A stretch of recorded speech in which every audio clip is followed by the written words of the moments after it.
Okay, so we're going to talk about gravity waves. Last time we talked about waves, including dispersive and non-dispersive waves. Gravity waves are one particular type of wave, and one of the interesting things about them is that in deep water they're dispersive, and in shallow water they're non-dispersive. We're going to see a little bit how that comes out of the equations, what we mean by deep water and shallow water, which is basically a comparison to the wavelength, not in an absolute sense,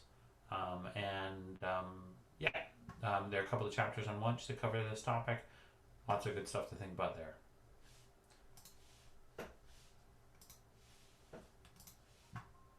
All right, so we're going to first jump on to the review of waves of what we covered last time. Then we're going to talk about the gravity wave problem, what it is, what the different kind of forcing mechanisms are, what causes gravity waves. We talk a little bit about interference and standing waves, which we talked about before, but we're going to think about it particularly in the case of gravity waves. And then we'll get into some of the fun things, shoaling and braking, and internal gravity waves, which are really more advanced topics, but it's fun to at least get a hint as to what they're like. All right, so last time we talked about writing out a Fourier transform with an amplitude function. It's a function of wave number, so this is a plane wave solution with a complex amplitude, and depending on what complex number you pick, you can get the phase out of it. The phase speed is lambda times nu times, is that a nu? Yeah, I guess that's a nu. Lambda nu is the phase speed, and so here I've written it with 2 pi lambda, or here it is x minus ct, and here's c, and there's lambda. So you can play around with these different ways of writing this phase factor to get that out of this formula. And we talked last time about there being a group velocity. The word group velocity is not just the frequency over the wave number, but it's the derivative of frequency over wave number. In order to take the derivative of frequency with respect to wave number, we need to write out the dispersion relation. The dispersion relation is the function that relates the frequency to the wave number and other parameters of the flow. If these two are equal, then the waves do not disperse, because the groups, the phase, and any combination of phase and any different wave number all travel at the same speed, c, which equals cg. Okay, non-dispersive plane waves are exactly like I just said. This is what you can have, where the frequency equals a constant c times the wave number squared. You take the square root of this and you get a plus and minus root. That is essentially that the phase speed can be either to the left or to the right, or positive or the negative. The subscript 0 here means that the phase speed is independent of k. So the only dependence of omega on k is the explicit one here, this proportionality. Okay, so let's talk about surface gravity waves. So surface gravity waves are waves at the surface of the ocean. The restoring force for them is gravity. So if we think of the surface as being deformed up and down about some still water level, we can think of eta as being a displacement. There's also potentially a surface velocity, a velocity in the interior. And so at any moment, so as this wave is propagating, this is moving this way, the velocity is going this is moving this way, which is lifting up. There's a convergence between these two velocities, lifting this part up, bringing this part down, because there's a divergence between these two velocities. So you have elevating the water here, depressing the water here. The wave is propagating through the water like that. Now, if you zoom into what these motions are, they're actually little circular motions like this, and they decay with depth. The rate of decay with depth has to do with the wavelength. So if the waves are shorter, the decay rate is faster. If the waves are longer, the decay rate is slower. And so if you're in short waves or deep water, so see how we're already beginning to compare the depth of the water to the wavelength. Short waves, deep water, you see a long decay, and actually you don't have any motion down near the bottom.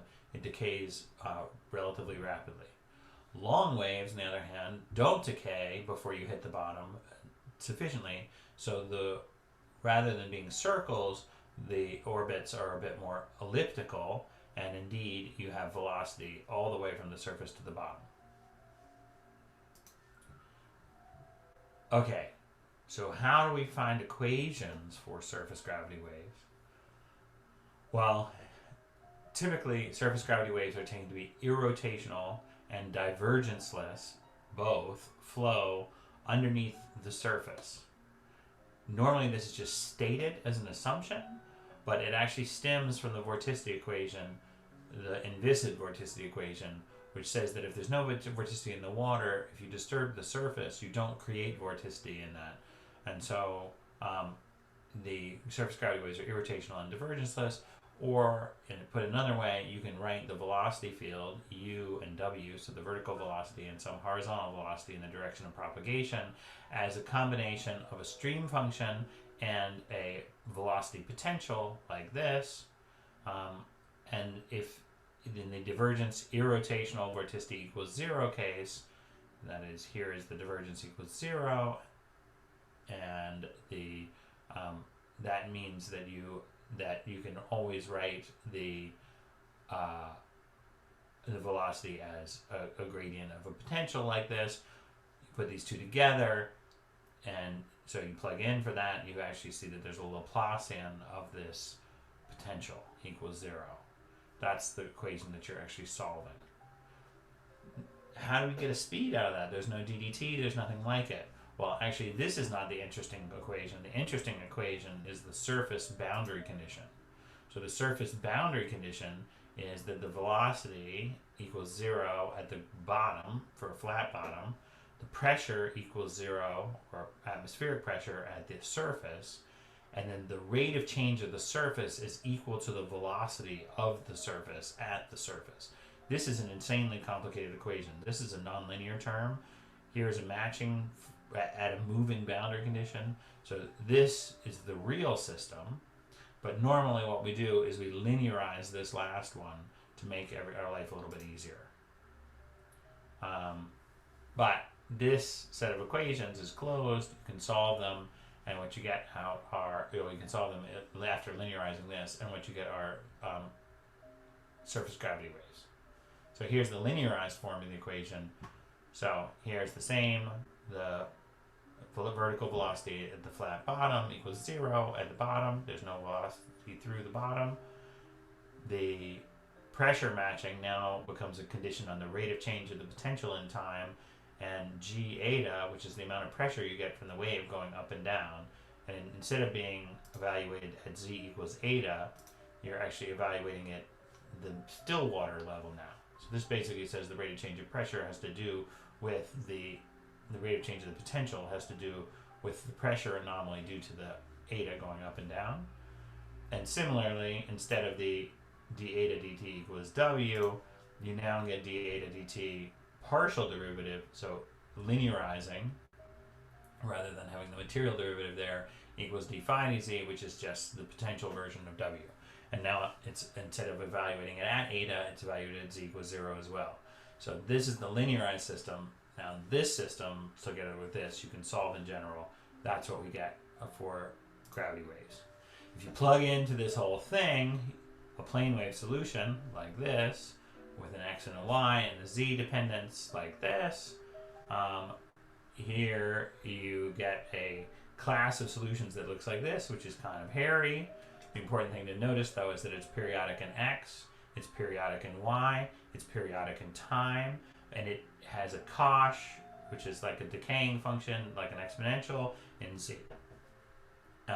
And there is an auxiliary condition, which says this is the right form of the solution if a different equation is also satisfied, which is the dispersion relation. So here's the dispersion relation for waves, surface gravity waves, with a linearized surface boundary condition in an arbitrary depth of water with a flat bottom. Here it is right here. So there's g times k squared plus l squared. That is the horizontal wave number magnitude, tanh of k squared plus l squared times h. All right, is sigma squared. So sigma squared is, sorry, this sigma is the frequency in the absence of background flow.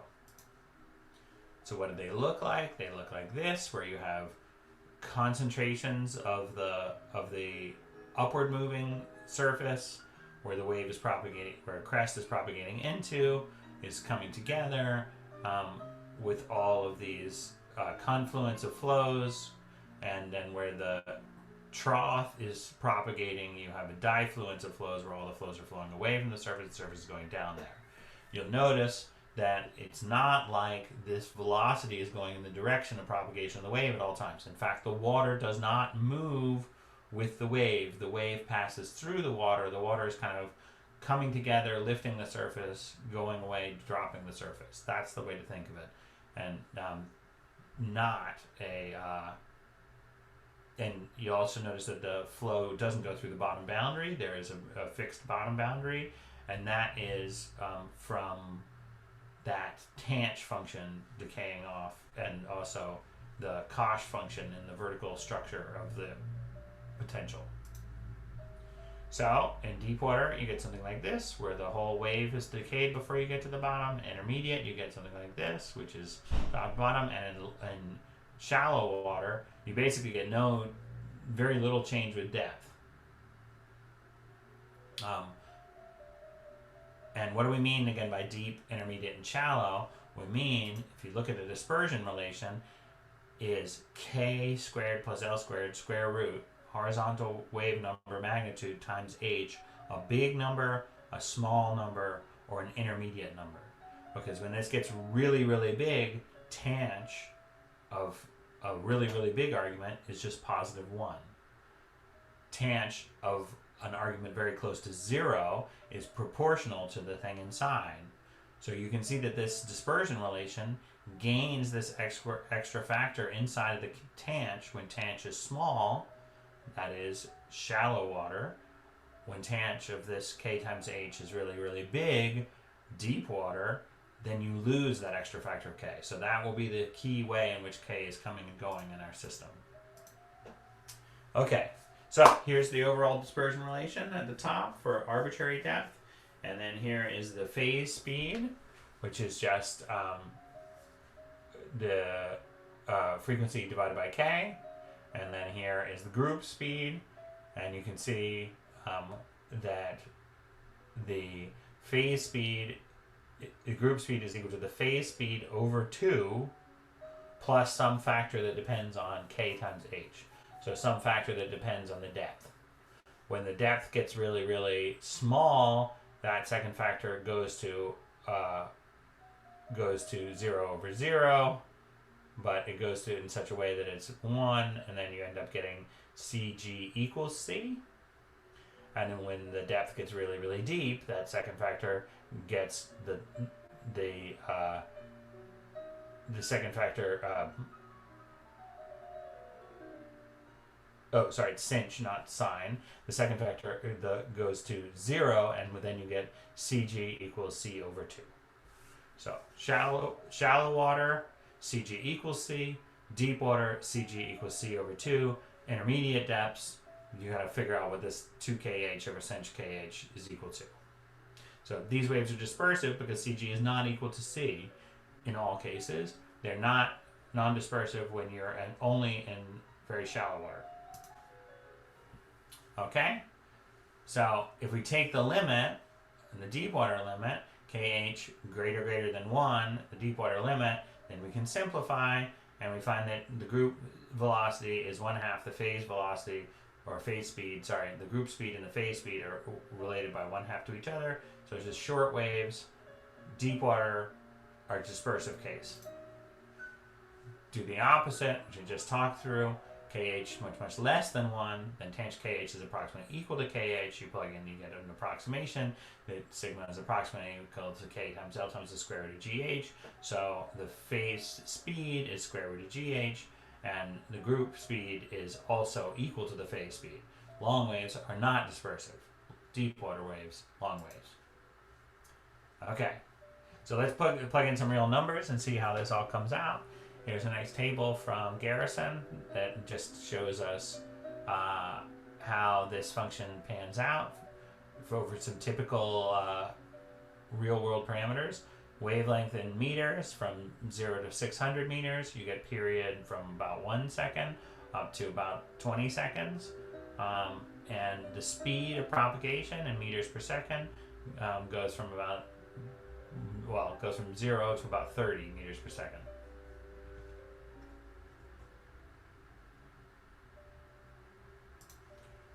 Okay, so now we can return to this movie, which we already talked about a few times. This movie is actually using the Deepwater relationship with a specific value of KH equals 0.5.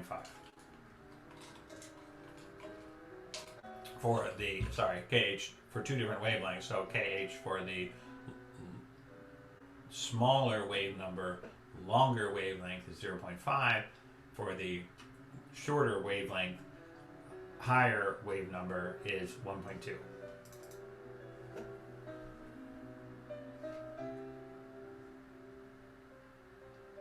So you can see the group and the phase speed are not the same. The crests are propagating through the wave packets.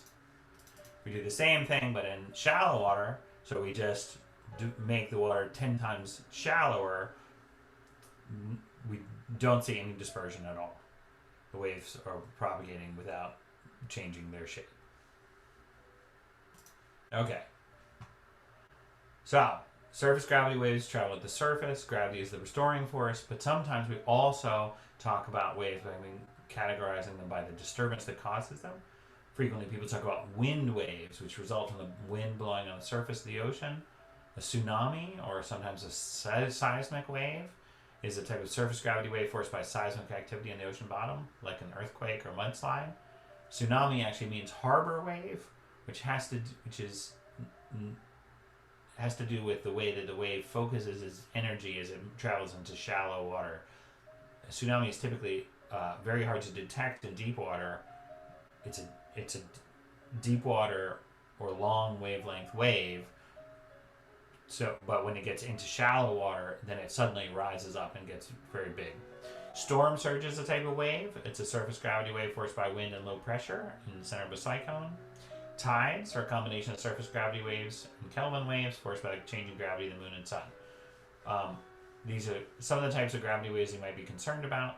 We're going to talk more about tides in the next little blurb. So, as you probably would imagine, since those different disturbances have different typical time scales, you tend to get different frequencies of waves out of them. So if we talk about the tides, we have a 12-hour tide and a 24-hour tide, the semi-diurnal and the diurnal tides. You get a tide on both the front side of the planet facing the moon and the back side of the planet facing the moon. So you get a twice per day tide, a semi-diurnal tide. But the one on the close side tends to be bigger, so you get a diurnal tide as well. Tsunamis tend to be relatively slow motion, like time scale of a landslide. So you get kind of 1,000 second, 17 minute, 20 minute kind of period, which is what you might get, how long a landslide might take. Gravity waves, a steesh, is a special type of tide that resonates in a pond or enclosed body. Those might be in the 100-second category. There's also something called the infragravity wave, which is a nonlinear combination of gravity waves. It's also kind of in this 100-second territory.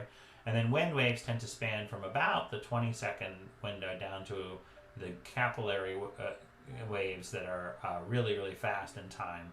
All of these are excited by the wind across this whole range from hundreds of seconds down to fractions of a second, but they're excited in different amounts at different periods.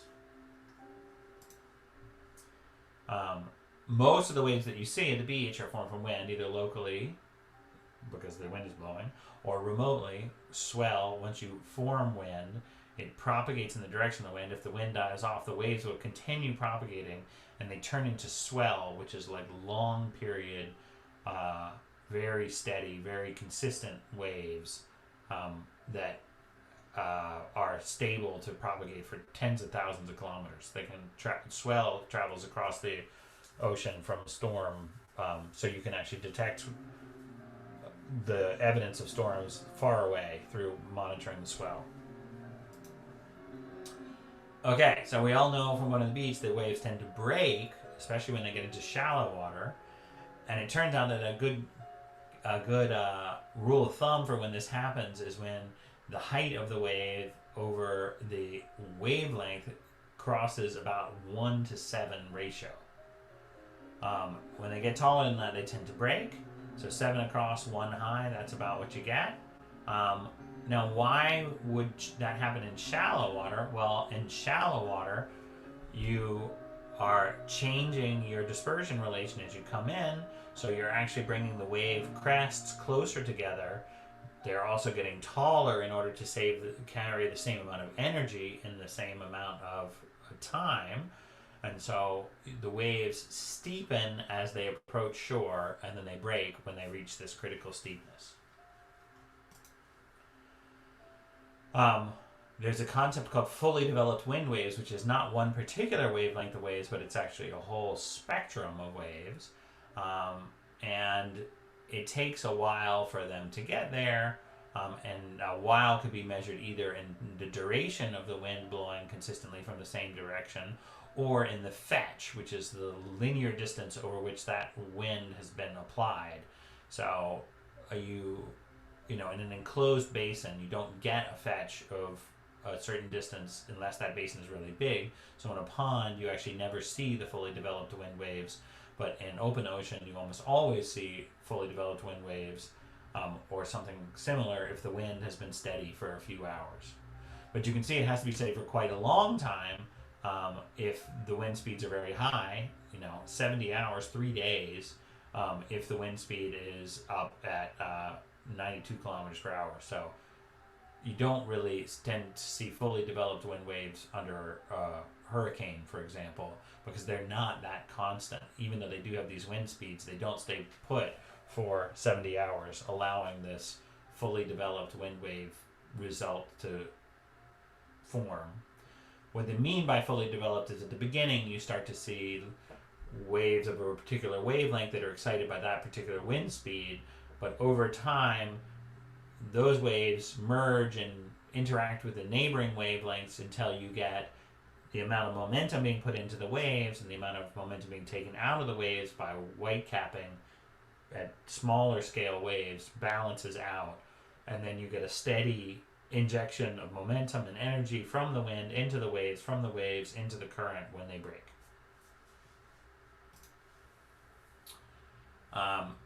We talked about superposition a lot since we linearized the surface. So this doesn't work for breaking waves, which is actually a non-linear surface condition, which you can't really use that linearized surface boundary condition that we used before to describe breaking waves. But for the linearized set of equations that we talked about, where we got a dispersion relation from, you can just superpose any two waves you want, and you get constructive interference. And when the wave crests of the superposed waves are aligning, wave troughs are aligning, and destructive interface, where they're out of alignment. So here a crest is opposing a trough, and you get a very small wave. So you can see that when you take these two waves of nearby wave number, you get what's called a beat pattern in this much lower frequency between the two, where you have constructive interference, then destructive interference, then constructive interference again, on this kind of longer wavelength pattern. This is one of the ways that you can form wave packets, is by putting together beat patterns. And then we talked about standing waves before. Standing waves are maybe the most pathological case of constructive and destructive interference, where you take two propagating signals and you cancel them out so that it becomes a stationary in space, time-varying signal. Another example of wave superposition that's important are rogue waves, which here's an example from the deck of a ship. You almost never get a photo of one, but they happen to get one of this. Occasionally ships just get knocked over by a wave. They won't even be in very rough seas, and it's because the superposition of many different wavelengths can occasionally add up to make one monster or rogue wave. And it's typically only one crest or maybe two crests that adds up to this through the constructive interference. Here's a schematic showing that shoaling wave aspect that I talked about before, where the wave, as the waves approach shore, the wave length is getting shorter and shorter, which is a consequence of, so in shallow water, the propagation speed is the square root of g times the depth.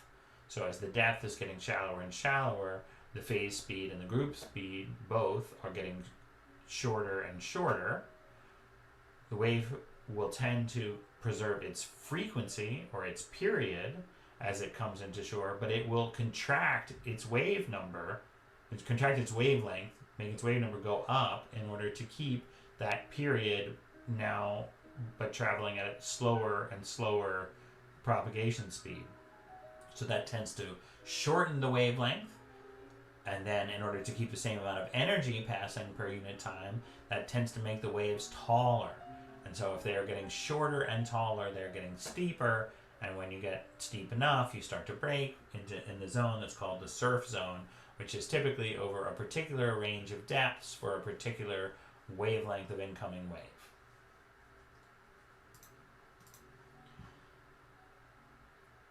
You can look out at these waves as they break and think about, oh, what happens if, say, the crest propagates as like a square root of gh plus some little height factor, whereas the trough propagate at gh minus some height factor.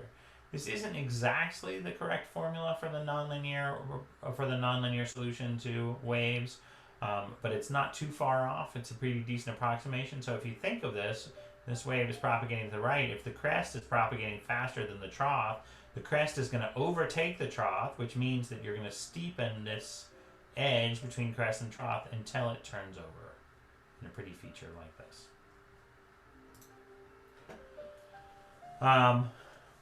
If the sides of a basin are steep enough, if you have like a bulwark or a boardwalk, or you're in a bathtub or whatever, the waves will reflect rather than break and shoal and break. And so what ends up happening is that you have a node a little bit offshore where there's no surface elevation because it's like a standing wave coming and going as these waves go through. And then there is a zero velocity through the wall. Zero velocity through the wall does not mean zero sea surface height displacement. It actually means that it's an antinode, maximum of sea surface height displacement right along the wall. So sometimes you'll see that you get these big, kind of shooting upward splashes as waves break up against a surface like this, which has to do with this. And this is, of course, related to standing waves. Here I'm not showing the edge. If you were going to draw a solid surface, you should draw it through one of the antinodes. Seaches are a resonant phenomenon, like a standing wave inside of a lake or a closed ocean basin.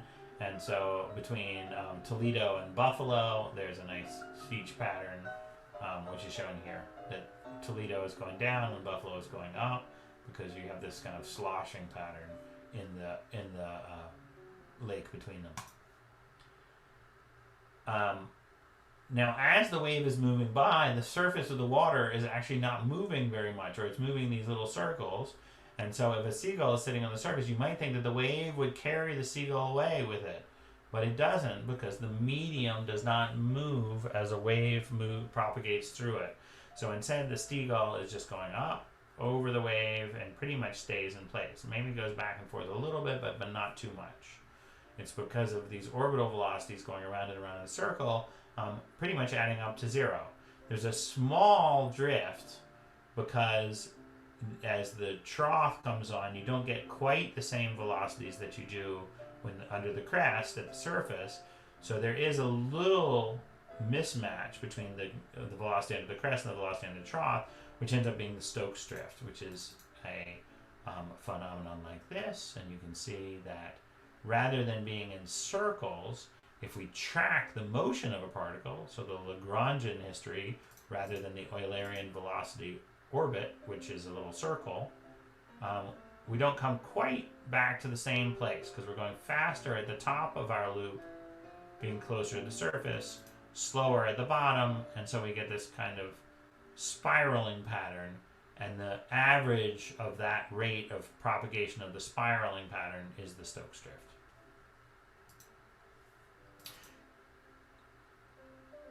Stokes drift is an important aspect of non-breaking wave dynamics.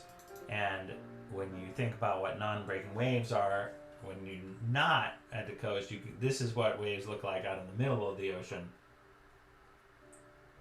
A pretty dramatically different picture than what they look like at the beach when they're all breaking. They tend not to be breaking, they tend to be propagating a really complex superposition of lots of different wavelengths, phases, crests, etc.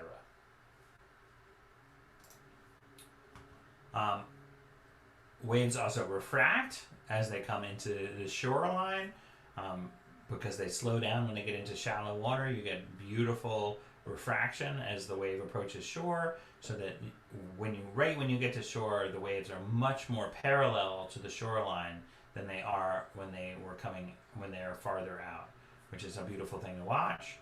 And so here's a nice example. You can see how the wave crests are just kind of wrapping themselves around this headland. They also diffract if you go through two openings, like here when you have barriers to make a natural harbor, to make an artificial harbor. You get diffraction patterns when the waves coming through the two inlets constructively and destructively interfere in between. Wave coming through this way then spreads out in like a kind of radial pattern. Wave coming through this way, the other side spreads out in a radial pattern. You get a diffraction pattern with both nodes and antinodes behind the island over here. That can lead to very interesting sedimentation patterns in the lee of islands.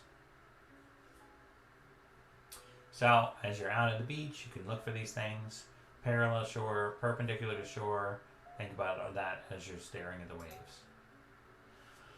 So a tsunami, maybe one of the most disturbing examples was the big tsunami that hit Thailand in 2004.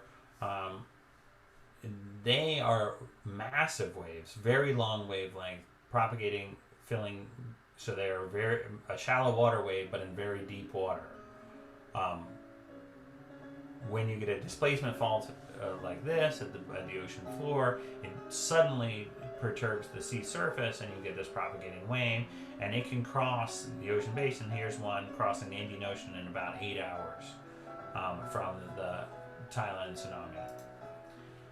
And they're really fast. I mean, they're as fast as like an aircraft flying from one place to the other. 200 meters per second or 470 miles per hour. Really, really fast waves, because they're following the square root GH shallow water dispersion relation, the square root GH phase speed and group speed, but H is really, really big. H is 4 kilometers.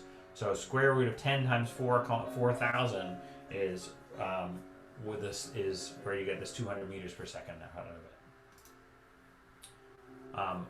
The Japanese tsunami, again, travel times of about 9 hours to get from Japan to the U.S. West Coast. And here are the amplitude patterns, and you can see that there's relatively complex propagations. There are these rays and interacting features where it's really interacting with the bottom topography, with the currents it's passing through. Rather complex to predict. They're huge in shallow water. They're not so big in deep water, but they're carrying a lot of energy when they're flowing in deep water, because the whole water column is being displaced. All right, so we're going to take a little break to watch some waves in Oahu. You're going to look out and see if you can see short waves in deep water, long waves in shallow water, dispersion, shoaling and breaking, fraction. Enjoy.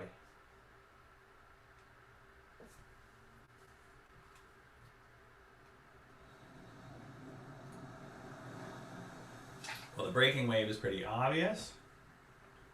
And you can see that the breaking wave is also transporting water, which means that it's not really in this linear limit.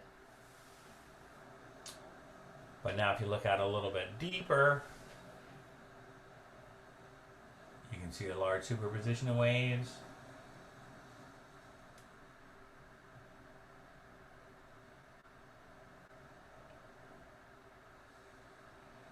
You start to get a sense of where the shallow water is, where the features are, the probably reefs in this case underneath, because you can see where the waves are breaking. Also pay attention to the fact that the breaking is also happening primarily in shallow water, not further out. As we saw from the trees before, it's a pretty windy day, so there's probably a pretty complex superposition of wind waves together with maybe some swell propagating in from distant storms.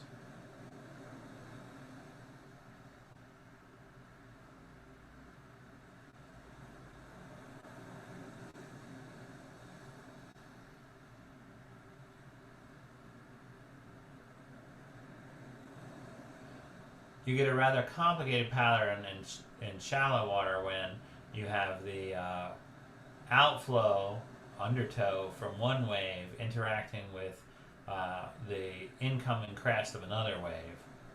So the dispersion relations we've talked about are all absent of other currents, but they get more interesting and more complicated when you add other currents to them. And now notice how parallel the waves are to the shoreline when they arrive, but you can see that farther out they're not so parallel. And you can see they're arriving parallel to the beach all along as the beach curves, which means that they're actually aligning themselves as they approach shallow water.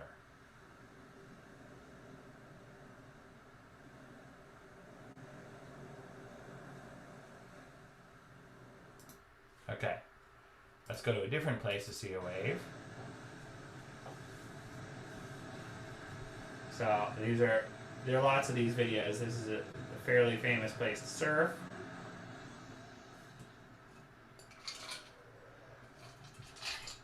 This is also off of Portugal.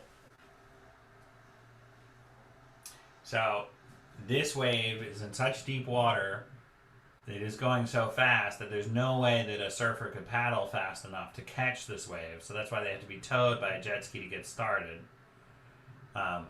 But then, as they get into shallower water, they start to break. You see some secondary instabilities on the front. Notice that the surfer is not even bothering to turn along the wave front, because if you go plenty fast with this kind of wave just going straight down it, now they've turned, they're going fast to try and get underneath the break and avoid it. Have they been caught? No, still going. But you can see that they're turning back and forth trying to stay ahead of the wave as it breaks.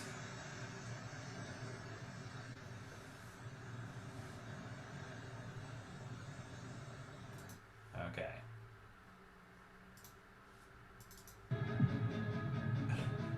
Here's one more of these enormous waves off of Portugal. These are just crazy people. But, I mean, these waves are just unbelievably massive. Look how fast they're going.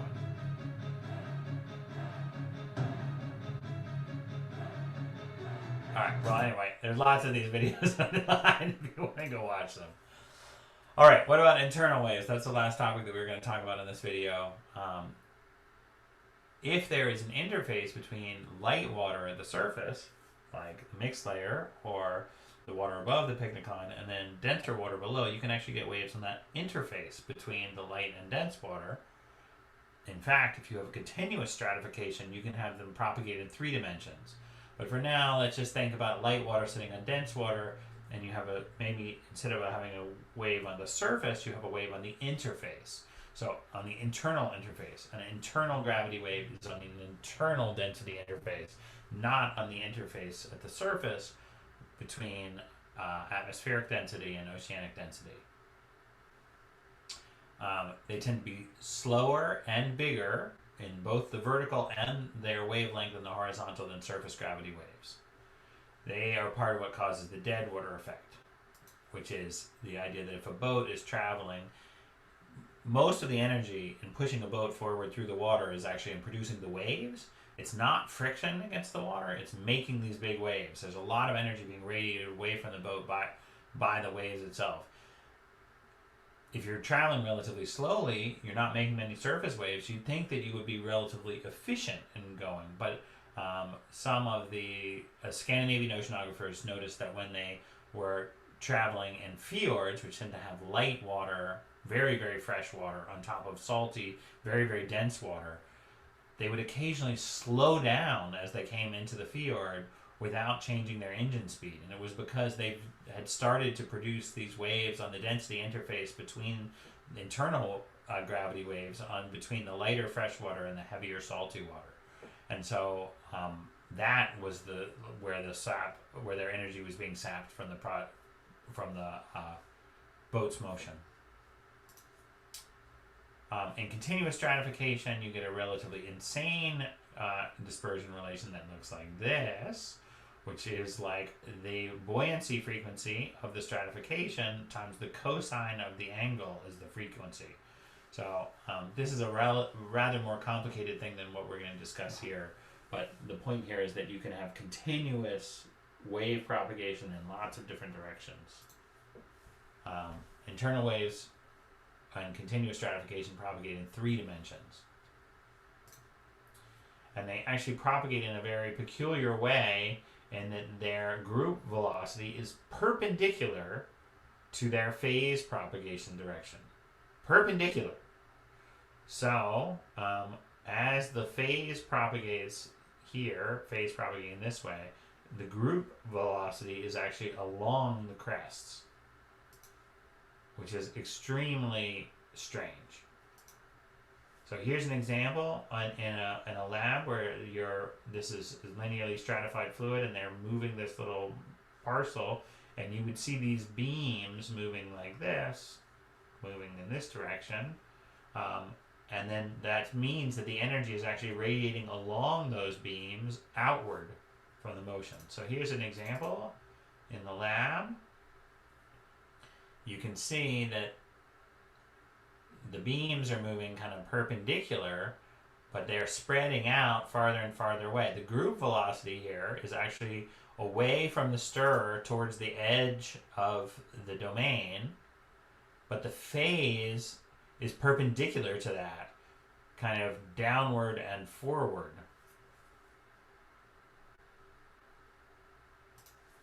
Here's another example, now at higher frequency, showing just, sorry, not higher frequency, an impulsive forcing. So this is what it looks like when the energy radiates away in a complex superposition of a lot of different frequencies of internal waves. Something that's relatively hard to understand how those phase patterns arise to carry that momentum and energy away from that impulsive motion of the paddle. Are these an obscure kind of fluid dynamics oddity, or there's something that's really important? Well, actually, the meridional overturning circulation receives energy from these internal waves driven at the surface by winds and other kinds of intermittent forcing like convection, cooling. So part of that energy comes from Ekman suction and part of it comes from internal waves and tides and from the surface and topography. So internal waves are all throughout the oceans. There's a relatively uniform spectrum over the whole world, which is kind of an oddity. Wunsch talks a lot about the importance of internal waves. This is something that is of great interest to oceanographers, even though we rarely see them in person. They're important. And so this is one of the figures from Wunsch, just showing these peaks in the power spectrum of internal waves tending to be at different locations. They have a near inertial aspect, they have a tidal aspect that appears in the power spectrum. And sometimes they can actually roll up and break if they get strong enough, which leads to mixing. It's actually much easier to see internal waves in the atmosphere because often The uplift in those internal waves makes clouds. And so you can see the internal wave trains typically behind like a mountain range or something that's generating those internal waves, and they're just riding there, making clouds in these long striped patterns. There is also an aspect of rotation, which impacts surface gravity waves, which we will talk about in the next video, which is talking about large waves. So when these waves get big enough and slow enough, they'll start to be positively affected by the Coriolis force. All right, thanks. That's what we need to hear about internal gravity, about gravity waves, both internal and surface, forced by winds, forced by tides, forced by seismic events. There we have it. Thank you.